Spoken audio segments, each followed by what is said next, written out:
So I'll be discussing what happens to entropy production when conserved quantities fail to commute with each other. And I guess I've had a great warm-up for the audience following Nicole's talk a few hours ago. So hopefully you're all properly motivated for what I'll discuss. But I'll definitely cover some of the, I don't usually give this talk directly after her, so we'll have some overlap for people that have missed the previous talk. But this work can be found in the archive at this link and was done in collaboration with Twashu Padiyai, Gabriel Landy, and Nicole, of course. All right. Let me just wait for this to.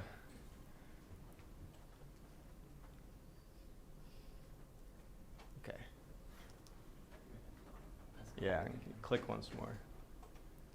Okay, great. So before I start discussing non-commuting charges, here are a couple qubits that we might think of as a prototypical setting for what I'll talk about today.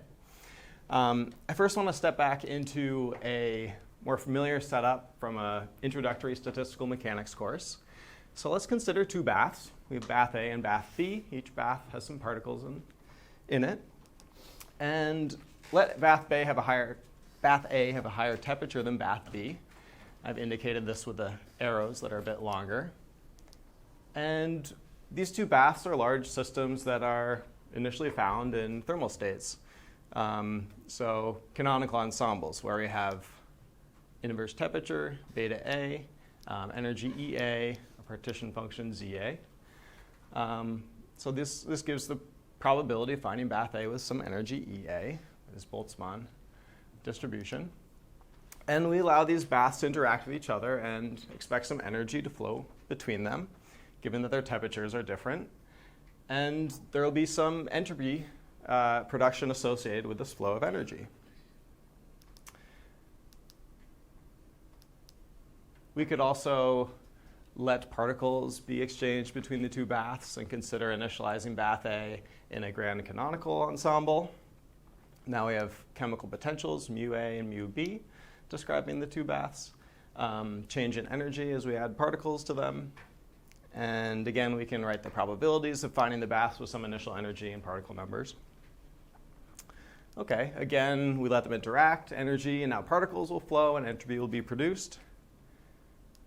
And because these two quantities, energy and particle number, are quantities that will be globally conserved, I'm just going to use the term charge to refer to both of them, as Nicole did in her talk.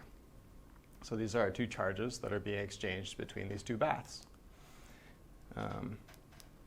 Okay, and in quantum thermodynamics, we want to think about quantized versions of this setup. And obviously, there are clearly quantized versions where we initialize these systems and describe them with density matrices. They can exchange energy and particle number. And we can also make a very subtle but a radical shift to the setup. Energy and particle number are observables that commute.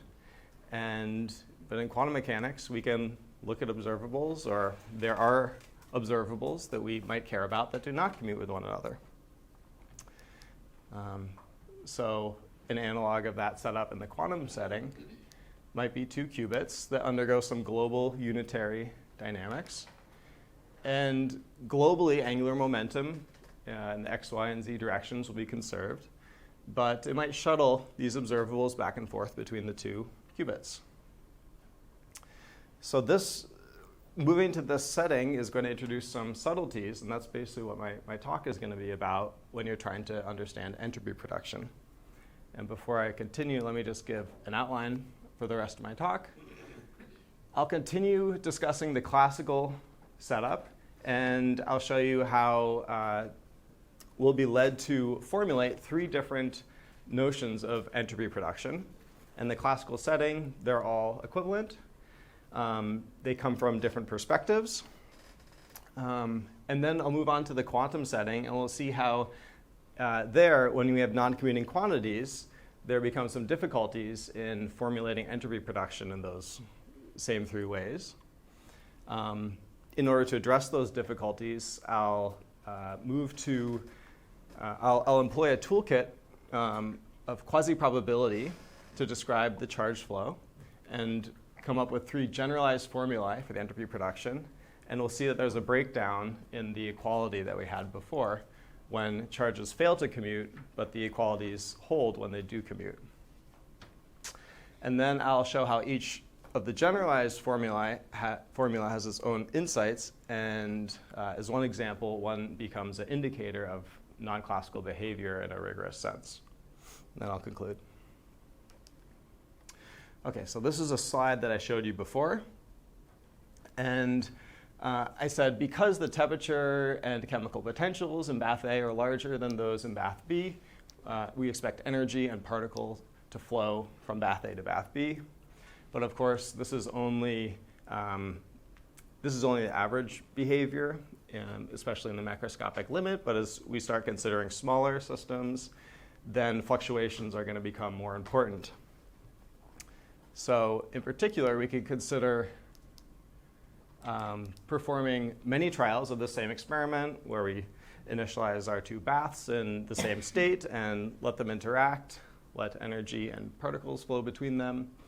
And each trial will be associated with a specific trajectory with some initial energies and particle numbers in the 2 systems, and then some final energies and particle numbers.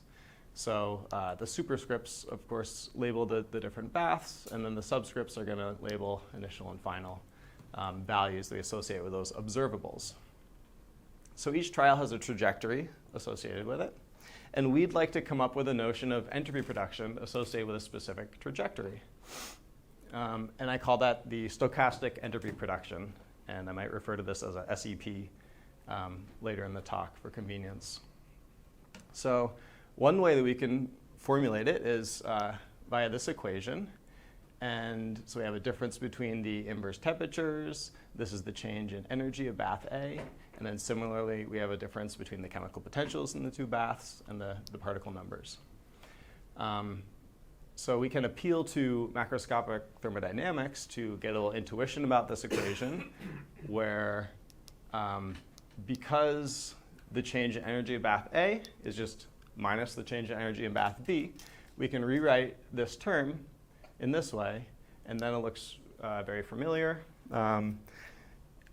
This is Clausius' notion of the change in entropy when you have heat flowing into 2 baths. And then, we can make kind of a similar argument for this term as well. So, okay, so this is a notion of stochastic entropy production that is really focused on the flow of charges into 2 baths.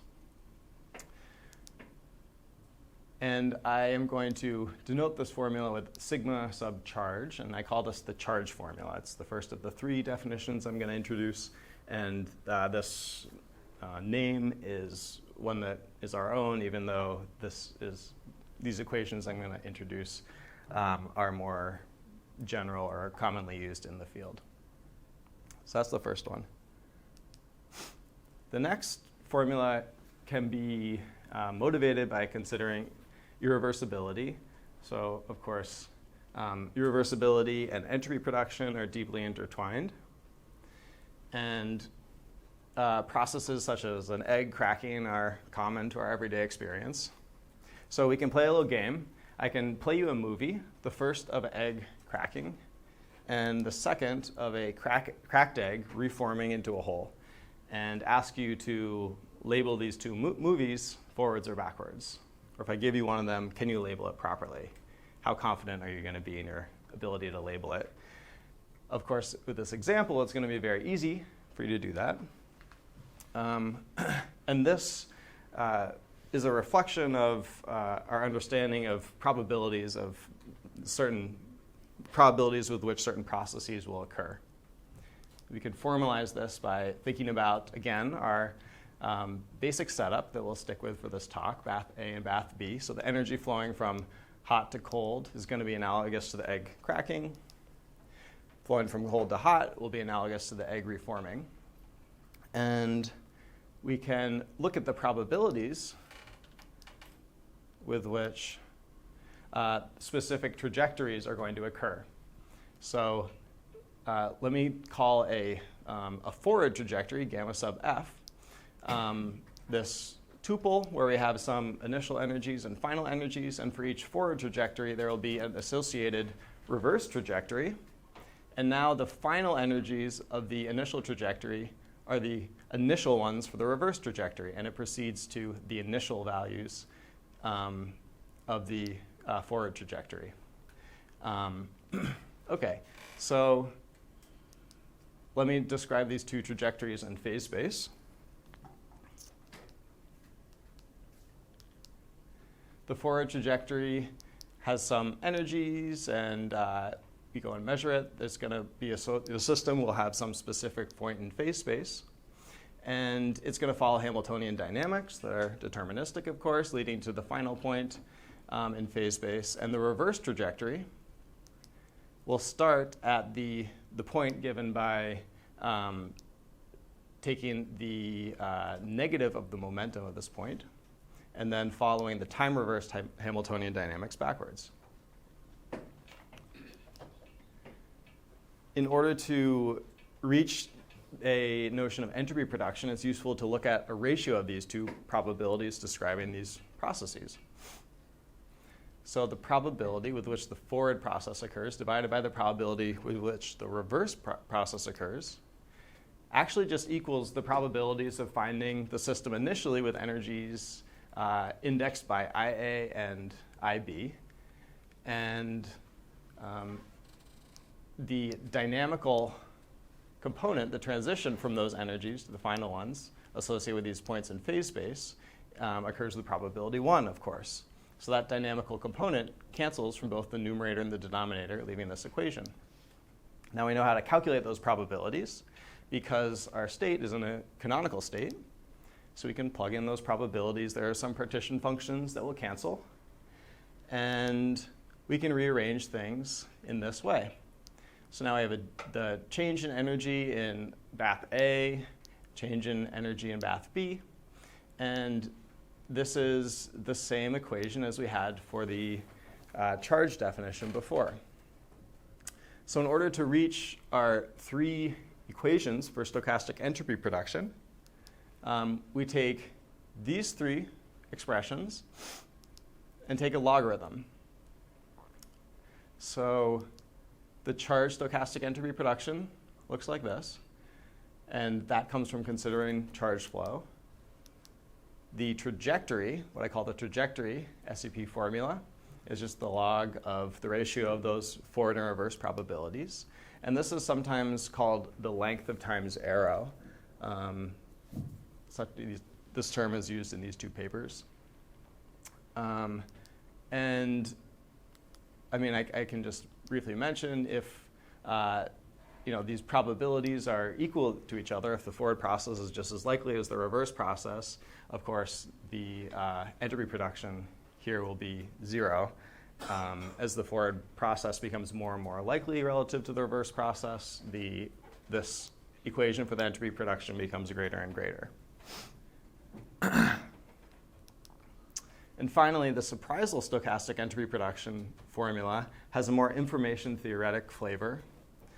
I call it a surprisal formula because it can be rewritten as the difference between two surprisals. So a surprisal is minus the log of a probability. And in information theory, a surprisal is related to entropy as the average of the surprisal with respect to the probability distribution gives you that entropy. So the interpretation of this formula is if I expected to measure the system and find it with some energies indexed by IA and IB and found it instead with these energies indexed by FA and FB, this is how much information I've gained about the system. So these are our three classical equations for stochastic entropy production. And because of the equality on the slide before, these all equal each other. So now I just want to discuss why this equality is useful in creating a coherent framework. We start with the trajectory formula, and we can prove something that's known as a fluctuation theorem. This is a particular type of fluctuation theorem known as an exchange fluctuation theorem. And you can read more about it in these papers by Crooks, Jarzynski, and Wojcik, and Jevtik et al., and references therein. And the statement here is the fluctuation theorem. So we have minus the trajectory formula in the exponent, and we're averaging with respect to the forward probability distribution. And you'll see that basically amounts to, this will always hold as long as the probabilities are properly normalized. So this is almost a tautology. But we can use Jensen's inequality, which encapsulates the convexity of this exponential, to show that this implies that the average of the entropy production will always be greater than or equal to 0. So this is a notion of the second law. So now I want to use the charge formula and plug it in for this sigma here. These are all equal, as I said. So we can go ahead and do that. And we can change the change in the energy in system B to minus the change in energy in system A because it's all conserved. And regroup things and write down this equation. So again, if TA is greater than TB, what's inside the parentheses here will be negative. And then that implies that this must be negative, which means that the energy initially must be greater than the energy finally in FA. So that means that heat is going to flow from hot to cold on average. So of course, this is, again, we get back to the second law, another statement of that. So there's a nice way that this equality leads to these different statements.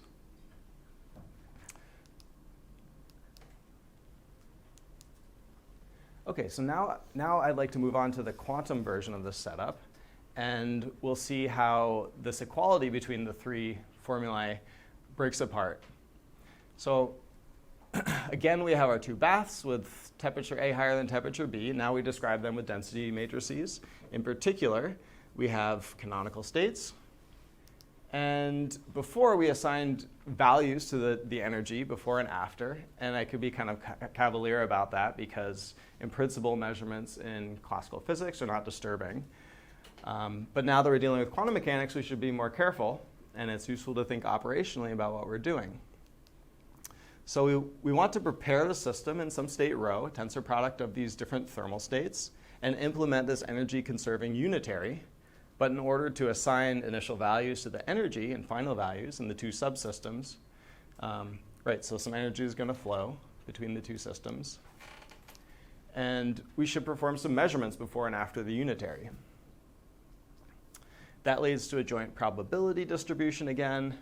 And we can basically proceed through the same calculation just as we did before. There's a similar calculation, cancellation for like the transition probability between the initial and final energies cancel out, and you just end up with the probabilities of finding the system with initial and final energies, which is given by these Boltzmann factors. And OK, so we get the same equality between three different stochastic entropy production formulae. We can generalize it by letting particles flow between the two, another charge, and we want to make these measurements before and after the unitary to see how many particles and how much energy has flowed between the two systems. And again, we can form a joint probability distribution, and the equalities all carry over. So there's nothing wrong with considering multiple globally conserved quantities. But we'd like to go into a deeper quantum realm where we can allow the charges not to commute with each other. So now we have bath A and bath B. Let's say they have three non-commuting charges, Q1, Q2, and Q3. And because they don't commute with each other, we can't assign values to each of them simultaneously. So I've schematically drawn that with these blobs for the different colors. And for example, this could be two qubits exchanging angular momentum. Now you've just heard a talk about more generally what happens in quantum thermodynamics if charges fail to commute this morning.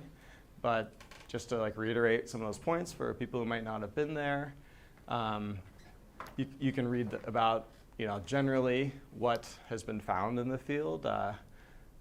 dated a year ago in this perspective article. And a few points I want to highlight are that non-commuting charges invalidate a derivation of the thermal states form we saw in Nicole's talk. They required a new form of the eigenstate thermalization hypothesis. And they can reduce entropy production rates in the linear response regime. And this paper by Manzano et al. Was really the inspiration for this work, inspired us to ask, well, what happens to entropy production in more general, arbitrarily far from equilibrium processes? So what are the thermal states involving multiple charges? If we have our system with some set of not necessarily commuting charges interacting with the bath, in general, the state is usually referred to the generalized Gibbs ensemble, which takes the exact, the same form as the Boltzmann distribution, but now we have a sum over the different charges that we're dealing with, and beta alphas are now generalized inverse temperatures. If the charges don't commute with each other, or at least two of them don't, we refer to this as a non-Abelian thermal state to highlight this fact that they're non-commuting charges, and as Nicole mentioned, demonstrating that this actually is the thermal state of such a system took a lot more legwork. Jaynes, of course, argued for it originally using maximum entropy principles, and then Nicole and others have, about 10 years ago, come up with other ways of justifying the form of the state. Okay, so now that we know what the thermal states are of such a system, we can go through the same type of reasoning as we've done so far. We have our two baths that are prepared in non-Abelian thermal states. The key is that we have generalized inverse temperatures that are different for the two systems for each charge.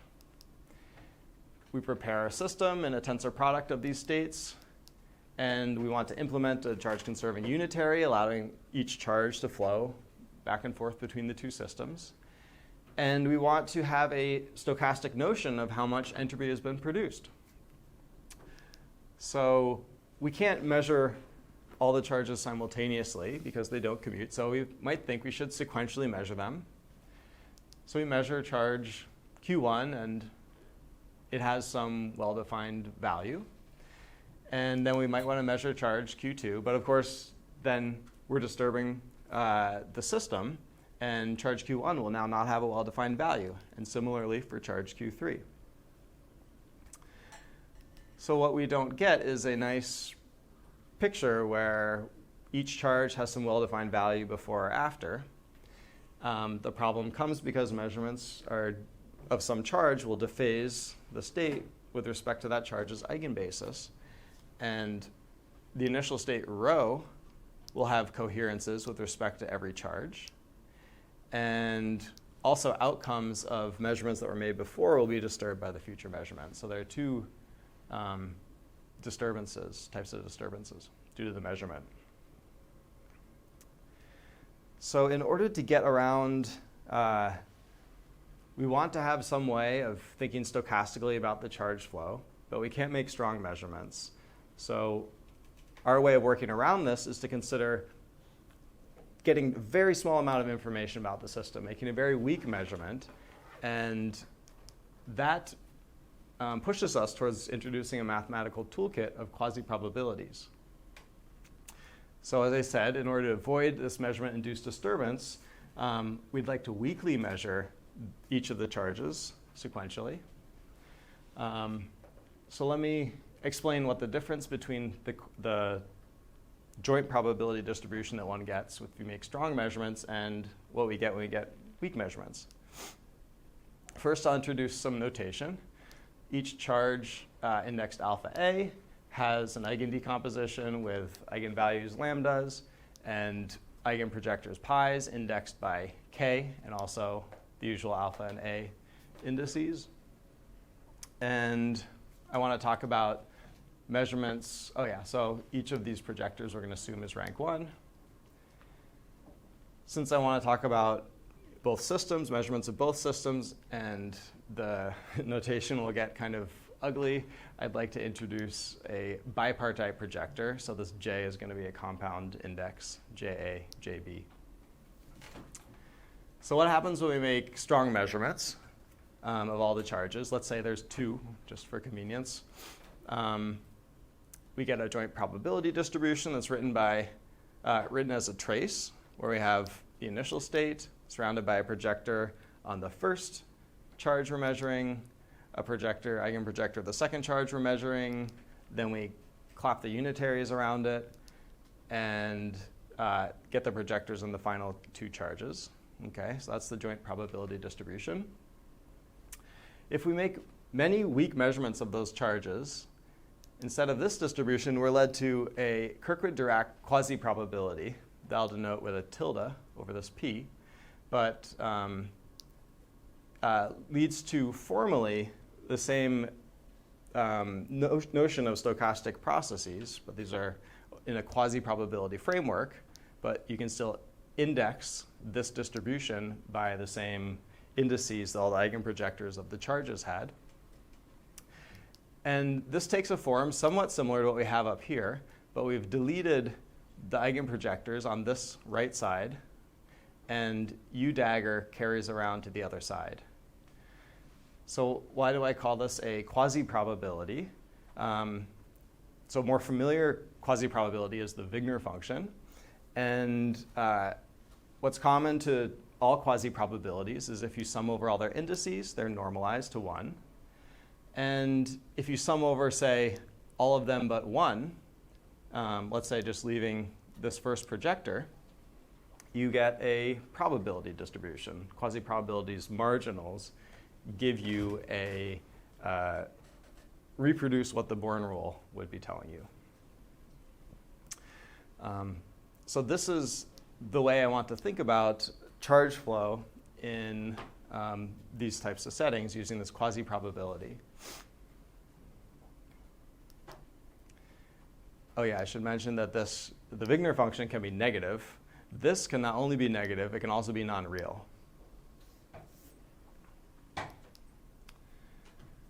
So how are these quasi-probabilities used? Let me just give you an example of one calculation you could make. You could look at what is the average current or change in the expectation value of charge Q alpha A. Well, we know how to calculate that. Here we have the time evolved state, and here's the observable we're interested in looking at. And we subtract this expectation value from this one that has just the initial state. And this equation can be rewritten in this way, where we sum over all the indices. And here we have a difference between charge Q alpha A's eigenvalues. And this is an eigenvalue associated with the final time, and this is the initial time. So you can think of this as like a quasi-stochastic current. This is the change in this observable in the quasi-probability framework.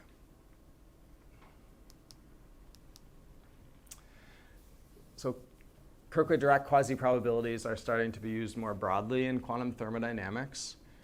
Nicole has a paper about a Jarzynski-like equality for an out-of-time order correlator, using it to diagnose scrambling in many-body quantum systems. Levy and Lostaglio have identified non-classical heat flow in a type of quantum fluctuation theorem. And I should say this really is another great paper that inspired this work. And Lostaglio et al. Have written an overview of uses of KDQs in quantum thermodynamics. And then along with some other collaborators, I've written a review of KDQs more broadly. And there's some interest spreading across other fields as well.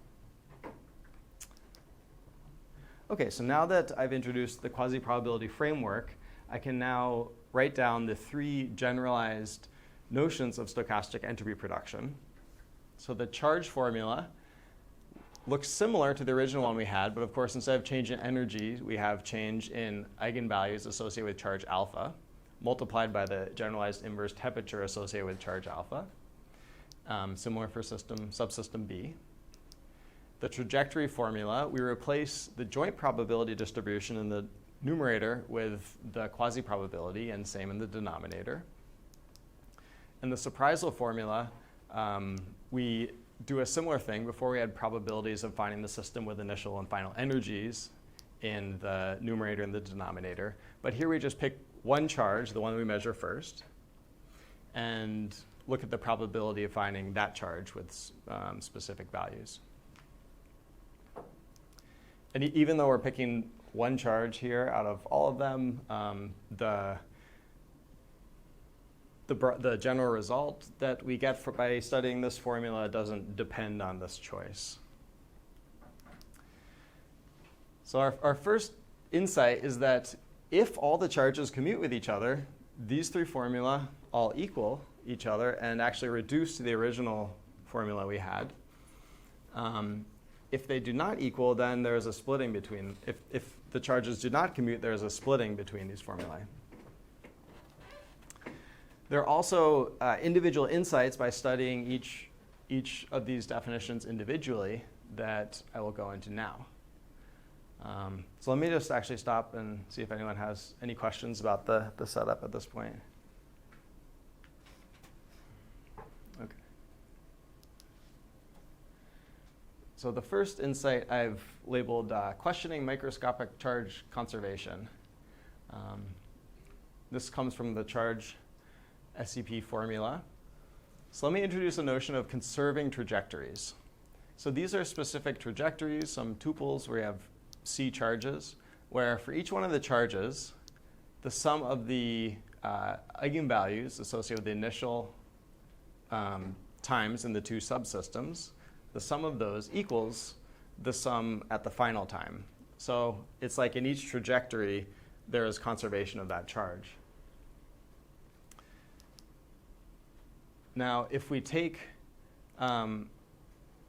when charges commute with each other, we find that the Kirkwood-Dirac quasi-probability only ever has zero support over trajectories that break this condition.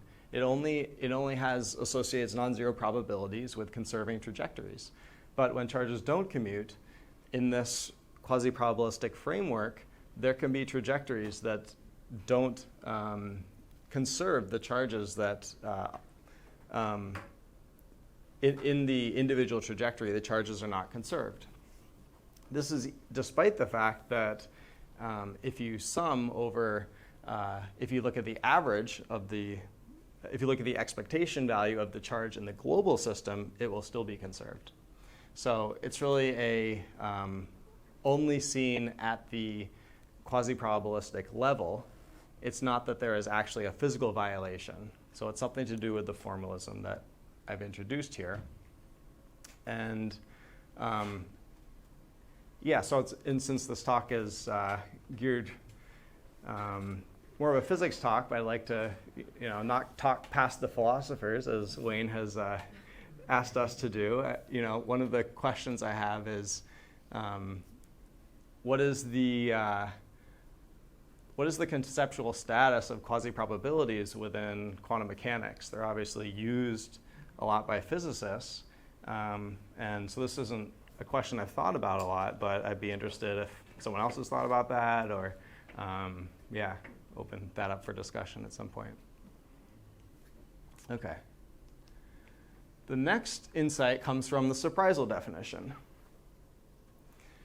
So here, we average this quantity with respect to the forward quasi-probability. And we can rewrite that as the difference between two relative entropies. So this relative entropy gives you a notion of distance between two states. And this pi superscript alpha is a dephasing operation of the state with respect to charge alpha's eigenprojectors.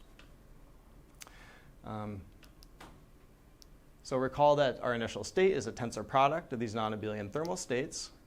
And if all the charges commute, this operation will not change the state in any way.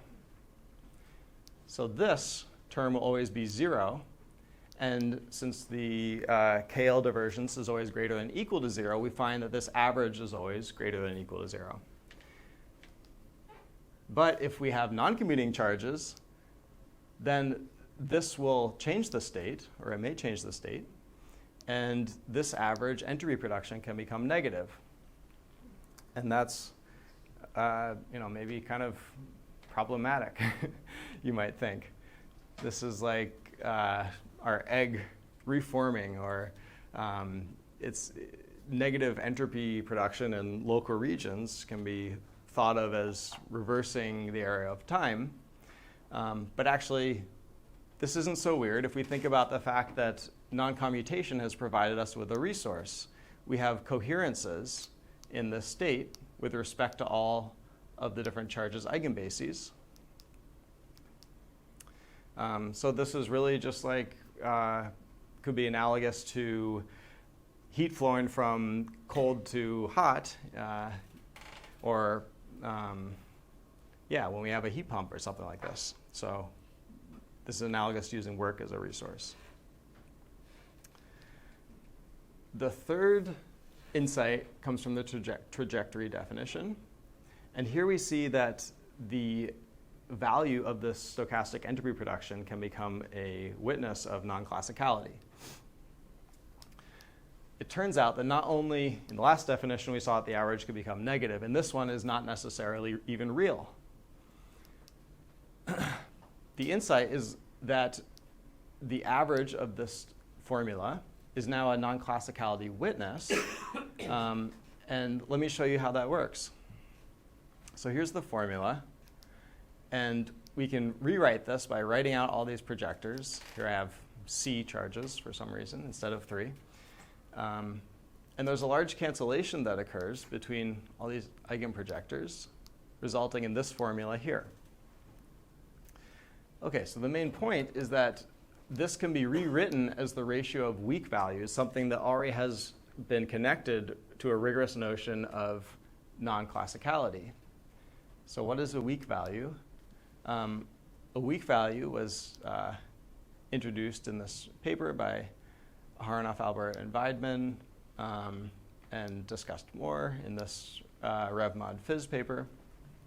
So it involves a pre-selection and a post-selection experiment.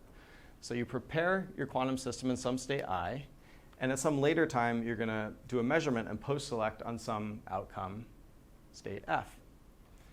And there's some observable you might care about in between those two times. And the weak value is defined in this way. This can be a complex number. Some people loosely describe it as the most reasonable value you could assign to this observable. But its real and imaginary parts actually describe the displacement of a pointer system in specific like von Neumann type measurement setups. So this is something you can actually measure. And there is a, if you prepare your system in a mixed state, there's a natural generalization, which is given here. And whenever a weak value lies outside of the operator O's spectrum, that's an indicator of a type of non-classicality known as contextuality. And this was first proved by Matthew Pusey, and with follow-up work by Kunjwal, Lastaglio, and Pusey in 2019. Okay, so what time is it? I can briefly run through this. What's that? 20 minutes? Oh, okay. Okay. So I'll just briefly describe what generalized contextuality is for preparations specifically, but they're analogous notions for different operations, transformations, and measurements. So consider you have a set of machines in your lab, and they prepare different states. And if you press this red button on any of these 4 machines, they're going to spit out some quantum system in a specific state. And we want to describe these operations using an ontological theory, so some state space, where states lambda in the state space S are, you can consider ontic states. And this could be something akin to a phase space. And you have access to any type of measurements, any way you want to interrogate the physical system that is produced by these preparations. And if anything you do to say these three cannot distinguish between the state that is produced, a very simple explanation would be that at the ontological level, actually describing what is going on, these three preparations are described by the same probability distributions in the ontic space. And it's different from this fourth one. And this sort of thinking applied to quantum measurements reduces to more familiar or original notion of contextuality, having predefined values associated with measurements. This is an important, been identified as an important resource in different technological settings, like underlying quantum computational speedups. So the connection that we've made is if this formula that I'm calling a stochastic entropy production is non-real, that implies that a weak value is non-real or anomalous. And anomalous weak values imply contextuality in a specific process. Prepare a row, weakly measure this projector, implement this unitary, and post-select on this projector. And this is like a version of the measurement process I'm talking about making, but now, of course, reduced to only one of the charges.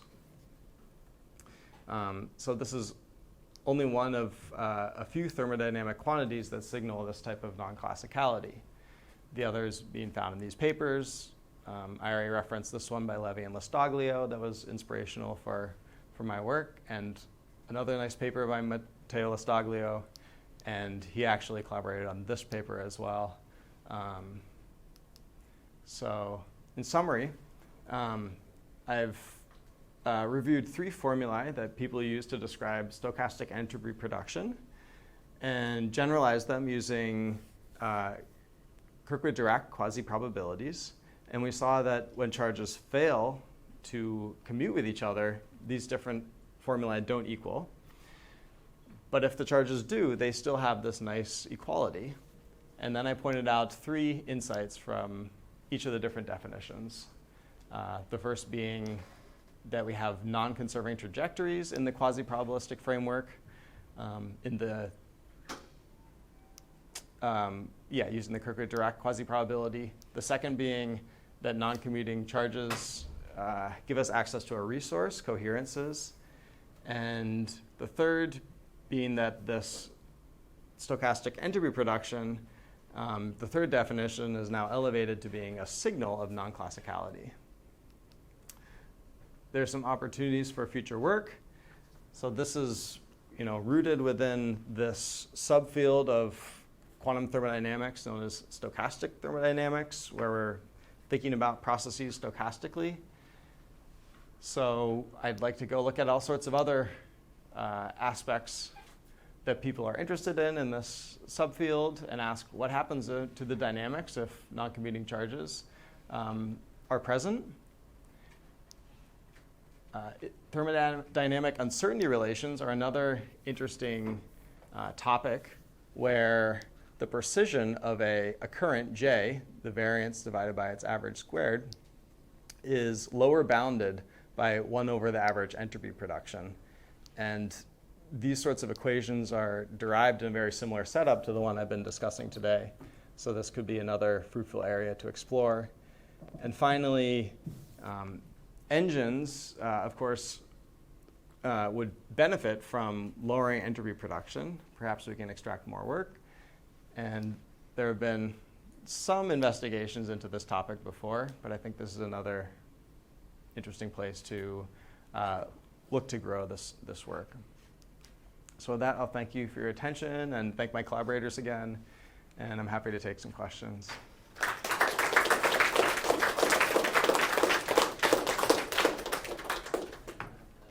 Oh, yeah.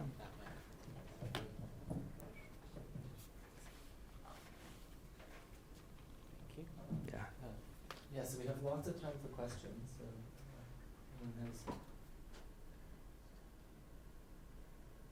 I'm going to go. Well, and Pascal, do you want to put the screen back up in case there's? We just hit escape. Escape's on that side. Okay, anyone's in the chat, but so I have a question that I'll ask. Yeah, please. So I wonder, could you say a little bit more? So I think you did explain this. I might have just, I got it when you said it, and then I kind of lost it at some point. But so we're using, what is it? What exactly connects the fact that we're using non-commuting charges that sort of forces you into this quasi-probability approach? I know it said something to do with the weak measurements, but I kind of got a bit lost there. Yep. So yeah, thanks for the question. It's not just the fact that we're dealing with non-commuting charges, but we want to work within this framework of stochastic thermodynamics and create stochastic notions of entropy production. And so we really want to have some way of saying this charge had this value before or after. So one way you could go about that is by making strong measurements. The problem with that is the original process that we wanted to describe was prepare rho and evolve it unitarily. And of course, now that we're doing all these strong measurements before and after u, that's quite a different process than the one we originally wanted to describe. So in a way, we're basically trying to dial back that measurement strength to get to something that is very close to the original process that we were describing, that we wanted to describe. But maybe I didn't emphasize this enough. Of course, this is a different process because we are performing weak measurements.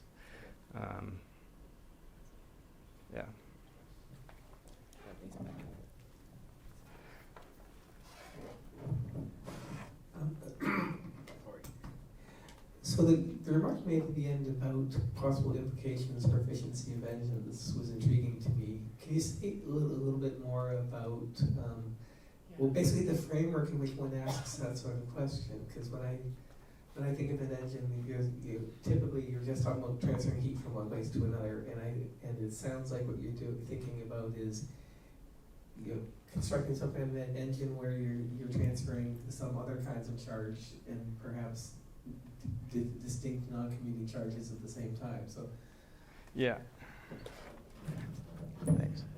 Thanks for the question.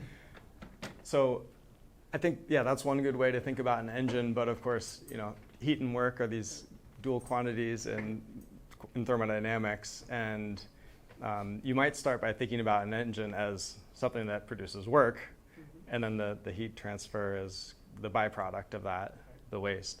And so the motivation for wanting to pursue a design of a quantum engine that involves non-commuting charges is that I haven't studied this very deeply, but perhaps there is a way to extract similar amounts of work or larger amounts of work relative to the amount of entropy that is produced as a byproduct of that. So you're not wasting as much of the energy involved in the process.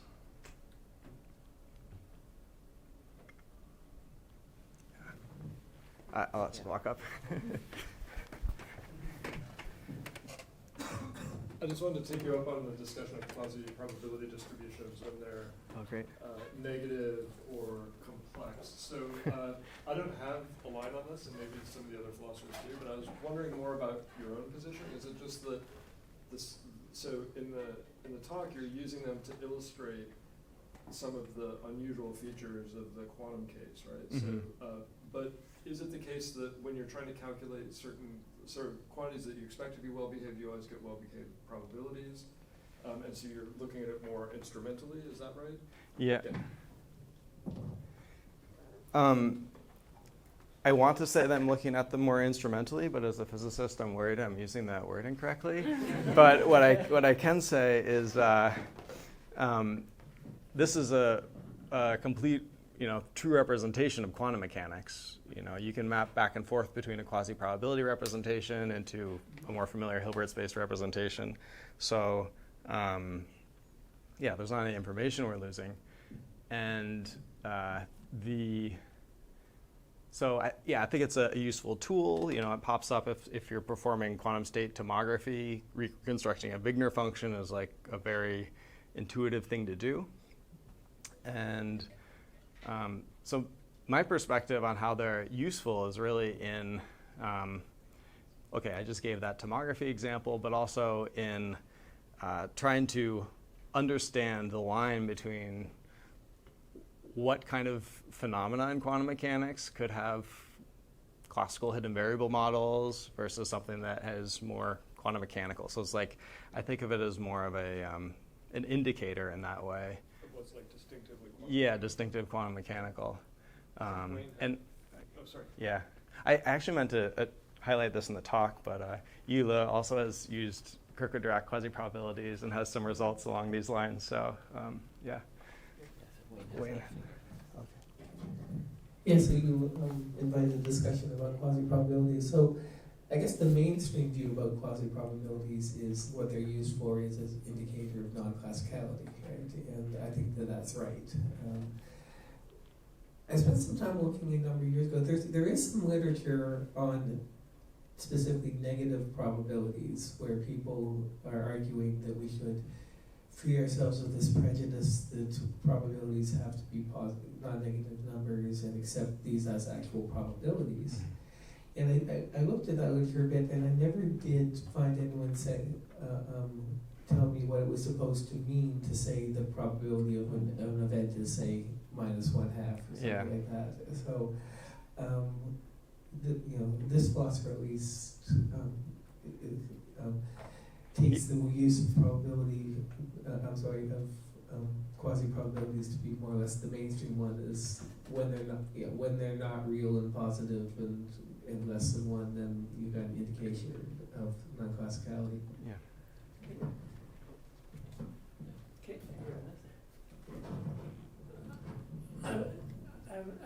Some of what you were saying,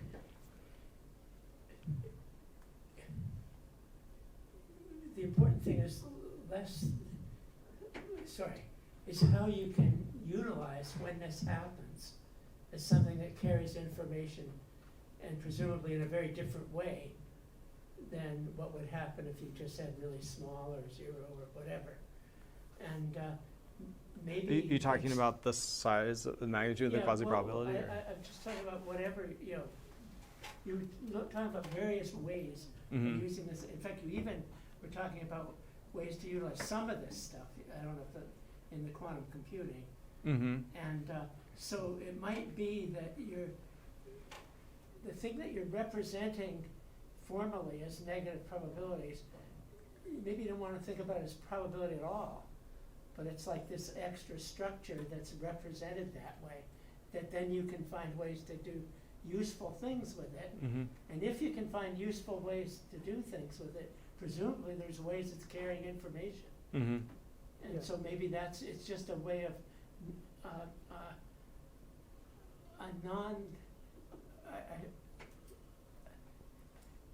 a way of talking that hides sort of the real value of the thing, or something like that. Anyway, I just wondered.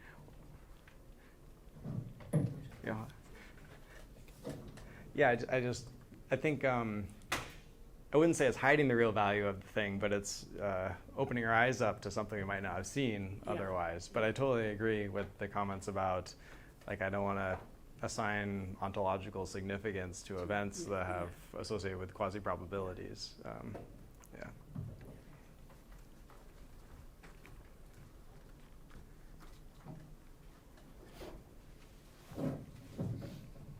Yeah, so this is also about quasi-probabilities, but I was thinking about whether there's a contrast to be made between the case in which you have non-zero measure over the non-conserved trajectories, and then the case we've been talking about where you interpret non-contextuality as a witness for non-classicality.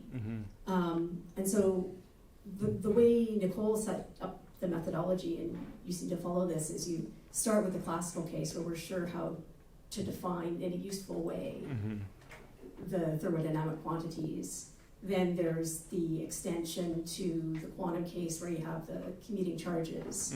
And then the question is, how do we formulate the different formulas for the non-commuting case?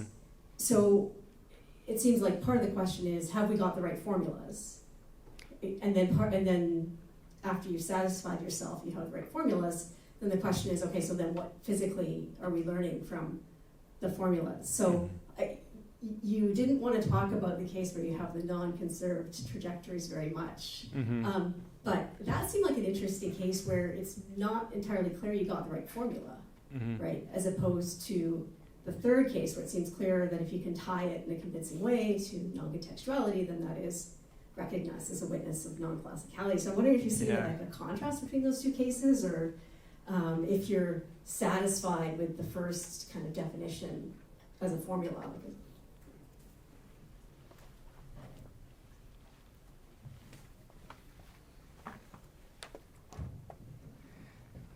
Thanks for the question. So in order to, I guess, what does it mean to be satisfied by a formula? So the third one did something. The third one did something useful for us, and that's different than saying. And of course, when the charges commute, they all reduce to what is more commonly used in quantum thermodynamics. So they have some usefulness at that level, but even though it's done something useful in the non-commuting charges case, there's, I guess, a question about should we be calling this a stochastic entropy production in the first place? We have these three ones that are different. I don't want to say that, I don't want to argue that one is the more natural notion of stochastic entropy production than the other at this point, but I'm definitely interested in any insights people might have in terms of what expression seems more fundamental. Is it the one that focuses on charges flowing between the baths, or the one that's more focused on probability? So I'm not sure, but yeah. So this, I just have a brief comment on this that doesn't answer your question at all, but Eugene has a paper doing something quite similar in a different context of bringing about these different notions of temperature, and maybe this is what you might be talking about with pressure afterwards. I don't want to spoil anything, but so this is something that philosophers think about, and I think it's really useful to have it. These notions that come together in one context, but then when you generalize elsewhere, they come apart. And how do you make sense of those? Is one of them, the true definition, or how to think about those in general is a good sort of. I think this is where we're getting this back and forth. These are the sorts of things philosophers are quite interested in.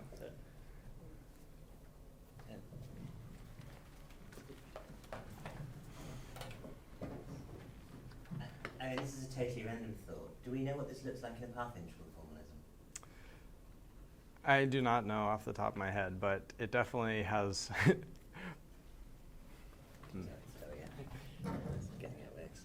I don't know, but it definitely has that flavor where it seems like there's some sort of interference going on, where you can have these non-conserving trajectories on like the fine-grained level, but when you actually look at expectation values of these things over the global system, it's not changing. So the thought has occurred to me, but I haven't thought about it. I mean, it partly occurs to me just because, obviously this, outside the stochastic regime, then obviously the talk of trajectories as continuous things is pretty delicate in Hamiltonian quantum mechanics. But of course there's one place we do find trajectories of a sort in quantum mechanics is in the path integral framework. It was no more than a curiosity, but that was the part of the. I'm totally sympathetic to that. Further questions? If that's the case, maybe we can break for coffee. I think we're well ahead of schedule right now. We are scheduled to be back at 4. Do you want to start again at 4, or do you want to? I think it's best because there might be people who are coming specifically for that talk or logging on specifically that talk. If we start early, then we'll mess those people up. Sounds good. So we have lots of time. Drink your coffee nice and slow, and we'll reconvene at 4.